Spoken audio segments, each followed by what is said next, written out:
Assalamualaikum warahmatullahi wabarakatuh. Saya dari kelompok 4 akan mempresentasikan materi tentang manajemen bisnis syariah. Sebelumnya saya ingin memperkenalkan diri. Perkenalkan, nama saya Depa Nadia Putri dan teman saya. Perkenalkan, nama saya Muhammad Adit Hidayah Pratama dari kelompok 4. Nama saya Bilki Salsabila Ali dari kelompok 4. Materi pertama akan dijelaskan oleh saya. Landasan pokok manajemen bisnis syariah. Suatu manajemen bisnis akan berjalan baik dan sesuai dengan rencana apabila orang di dalam manajemen itu berlaku dan menjalankan tugasnya sesuai dengan peraturan dan masing-masing tugasnya. Dan di dalamnya juga harus memiliki akhlak yang baik, karena akhlak yang baik berdampak pada pekerjaan bisnis yang dijalankan. Seperti itulah hal yang harus ada pada manajemen bisnis syariah. Akhlak dan ekonomi harus memiliki keterkaitan. Akhlak yang baik menurut agama Islam mengandung 3 komponen atau 3 landasan pokok yang harus dimiliki untuk menjalankan manajemen bisnis yang berdasarkan syariah. 1. Akidah dan iman. 2. Syariah. Dan yang ketiga akhlak. Materi kedua akan disampaikan oleh Adit. Saya akan menjelaskan pengertian manajemen syariah.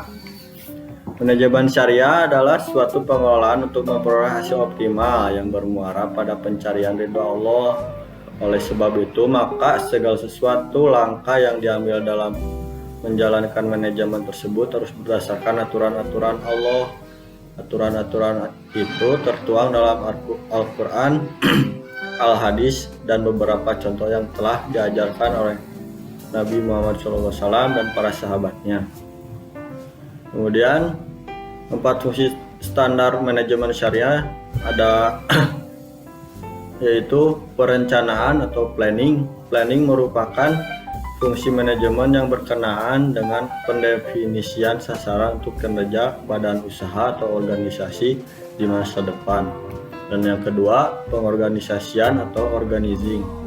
Organizing merupakan fungsi manajemen yang berkenaan dengan suatu proses untuk merancang, pengelompokan, dan mengatur serta membagi tugas atau pekerjaan di antara para anggota organisasi untuk mencapai tujuan organisasi dengan efisien. Dan yang ketiga, pengarahan atau actuating. Actuating merupakan fungsi manajemen yang berkenaan dengan bagaimana menggunakan pengaruh memotivasi karyawan dalam mencapai sasaran organisasi, yaitu untuk karyawan dimotivasi oleh kita. Dan yang keempat, pengawasan controlling. Controlling merupakan fungsi manajemen yang berkenaan dengan proses kegiatan memantau untuk meyakinkan bahwa semua kegiatan organisasi terlaksana seperti yang telah direncanakan. Selanjutnya, tujuan manajemen syariah yaitu manajemen dipandang dari pendekatan tauhid adalah pemenuhan perjanjian dasar amanah antara Tuhan dan manusia, di mana manusia merupakan abdi atau pelayan Tuhan dan wakilnya di bumi atau khalifahnya di bumi, yang melaksanakan perbuatan-perbuatan soleh atau amal-amal soleh berdasarkan kepada prinsip-prinsip kerjasama dan konsultasi atau suro. Perbedaan manajemen syariah dan konvensional. Manajemen konvensional adalah suatu manajemen yang dimiliki para pekerja berasal dari warisan nenek moyang, disebarkan melalui mulut ke mulut dan selalu diwariskan kepada generasi selanjutnya serta berkembang karena gagasan-gagasan yang pernah ada. Dalam manajemen konvensional tidak pernah ditemukan suatu prinsip, oleh karena itu manajemen konvensional sering disebut manajemen yang tradisional. Manajemen syariah adalah suatu pengelolaan untuk memperoleh hasil optimal yang bermuara pada pencarian keridhaan Allah.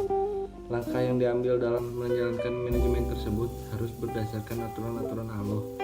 Aturan-aturan yang tertuang di dalam Al-Quran, hadis, dan beberapa contoh yang dilakukan oleh para sahabat.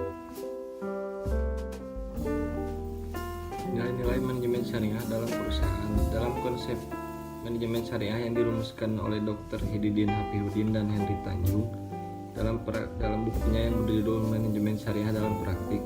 Manajemen syariah adalah perilaku yang terkait dengan nilai-nilai keimanan dan ketauhidan.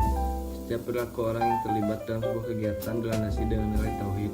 maka diharapkan akan terkendali dan tidak terjadi perilaku KKN atau korupsi, kolusi, dan nepotisme karena menyadari adanya pengawasan dari Yang Maha Tinggi yaitu Allah Subhanahu wa Ta'ala yang akan mencatat setiap perbuatan yang baik maupun buruk. Hal ini berbeda dengan perilaku dalam manajemen konvensional yang tidak terkait bahkan terlepas dari nilai-nilai tauhid. Orang-orang yang menerapkan manajemen konvensional tidak merasa adanya pengawasan yang melekat, kecuali semata-mata pengawasan dari pemimpin atau atasan. Setiap kegiatan dalam manajemen syariah diupayakan dan menjadi amal yang soleh dan bernilai abadi. Sekian dan terima kasih.